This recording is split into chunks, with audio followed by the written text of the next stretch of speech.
están escribiendo a los paganos, pero Mateo, que escribe a los judíos, condesciende a su forma de pensar, el reino de los cielos, como si hubiera muchos cielos. Un hermano esperado se le podría llamar. ¿Un qué? Un hermano esperado, porque ya dicen que ya no hay que llamarles hermanos separados, y hay que llamarles ahora hermanos esperados.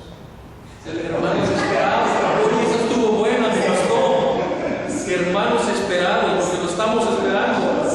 Me gustó. Se convierta en hermano Pepe.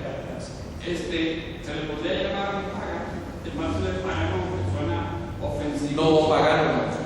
No, el concilio desde un principio los llamó hermanos separados, porque antes se les llamaba sectas y era como muy despectivo, como sectario o protestante.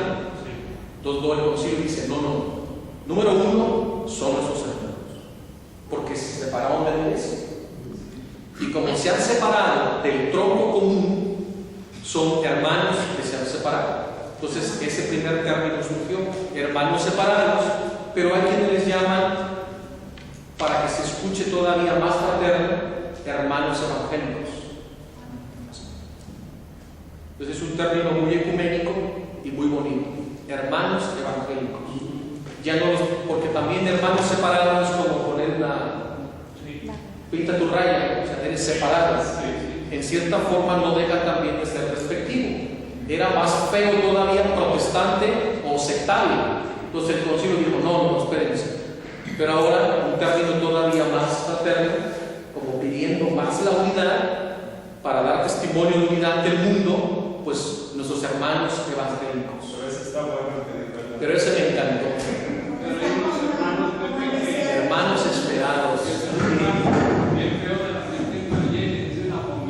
No importa, pero hay que orar por ellos para que el Señor toque sus corazones. Continuamos. Estamos pues en Éfeso. Dice enseguida que se puso a predicar San Pablo todos los días en la escuela de Tirano, ahí en Éfeso. Así estuvo 2 años. Vean la permanencia de San Pablo en Éfeso. 2 años predicando el Evangelio. De modo que todos los habitantes de la provincia de Asia, tanto judíos como paganos, pudieron, escuchar la palabra del Señor. Vean la labor que hacía el apóstol.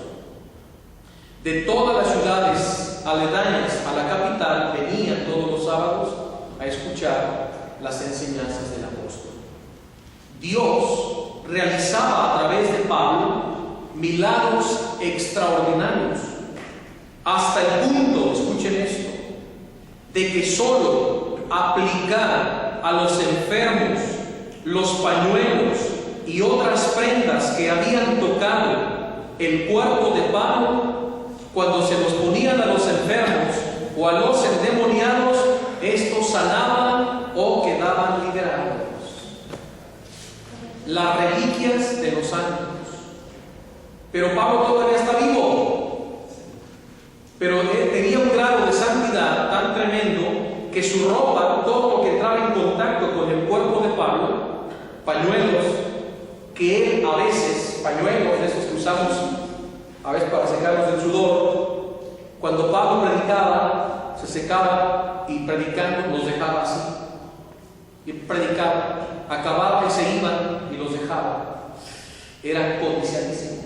Entonces la iglesia, los fieles los tenían, y cuando veían un enfermo, le ponían el pañuelo de Pablo y sanaban. O traían un endemoniado, se lo ponían y se exorcizaban.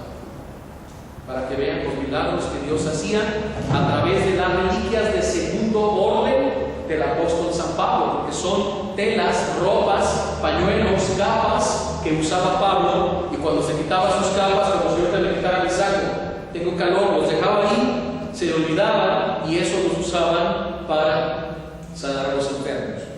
Esto, cuando Pablo muere en Roma en el año 67, siendo mártir, cuando lo manda a ejecutar el emperador Nerón César en Roma, ahí donde actualmente está su tumba, en San Pablo Extramuros, está el sarcófago de San Pablo, donde está su cuerpo, y arriba del sarcófago hay una lápida así de gruesa, de puro mármol, que con cincel los primeros cristianos que lo sepultaron escribieron: San Pablo apóstol, mártir. Y ahí está San Pablo. Pero a esa lápida de mármol le cincelaron un orificio, como de este tamaño, más o menos, un orificio. Entonces, los primeros cristianos visitaban la tumba de San Pablo y llevaban endemoniados y llevaban enfermos. Entonces, los custodios de la tumba, por ese orificio, ungían la lápida, o sea, la tumba de San Pablo, sarcófago, vertiendo aceite. Entonces, con una cuerda, los primeros cristianos ataban telas a la cuerda. Entonces las bajaban y por ese orificio, que les quedaba como a 2 metros, iban bajando, lo metían y al tocar el sarcófago lleno del aceite, se impregnaba. Pues los sacaban, se los daban a los fieles, iban y se los ponían De ahí viene la unción y ungían a los enfermos y se sanaban. O sea, después de muerto, esto en vida y también después de muerto. Y había ríos de gente en la tumba de San Pablo. Llevaban toda clase de enfermos, toda clase de endemoniados. ¿Y ese autor ya no Existe, claro. ¿Dónde está?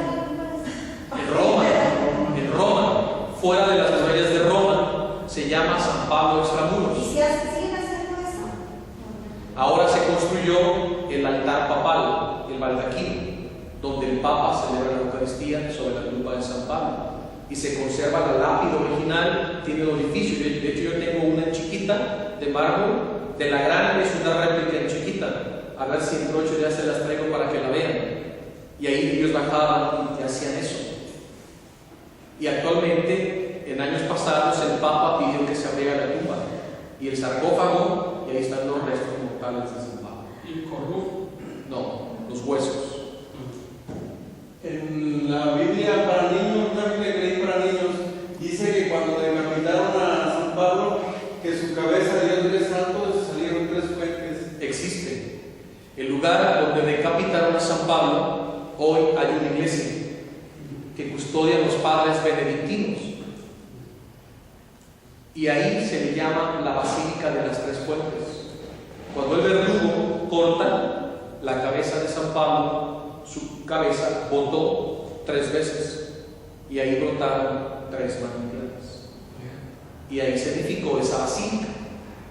Pero ahí no fue sepultado donde actualmente está la basílica. Entonces hay 2: la Basílica de San Pablo Extramuros, donde está su tumba, y la Basílica de las 3 Fuentes, donde fue su martirio, y brotaron las 3 fuentes. ¿Y qué lugar fue decapitado? En Roma, pero fuera de las murallas, porque como él era ciudadano romano, él era judío de nacimiento, pero tenía la ciudadanía romana. No podía morir en la cruz como murió Pedro, sino una muerte por decapitación y fuera de las murallas de Roma. A un ciudadano romano no se le podía dar muerte de la ciudad, sino fuera y honrosamente. ¿Y eso Que de honroso no tiene nada, ¿verdad que no? todavía está? ¿Cómo? Las fuentes. Sí, todavía están, pero ya no sigue brotando agua, pero están las 3 fuentes. Habla de un manto de una mujer llamada Plautina. ¿Qué dice de eso? Ah, no, eso, Que con ese manto se cubre los ojos cuando vieron a decapitar. no, eso no lo conozco. Bueno, ya contamos mucho. Vamos a continuar. Verso 13. Oigan, ¿ya es hora? Nosotros ya nos pasamos. Ya nos pasamos. Falta lo de 3 semanas. Muy bien. Miren, un aviso. Tienen una tarea. Hoy o mañana, con toda su familia y especialmente con los niños, me van a prometer seriamente que van a ir al cine. ¿Sí? ¿Les gusta ir al cine? ¿Sí les gusta ir al cine? Pues tienen que ir al cine, hoy o mañana.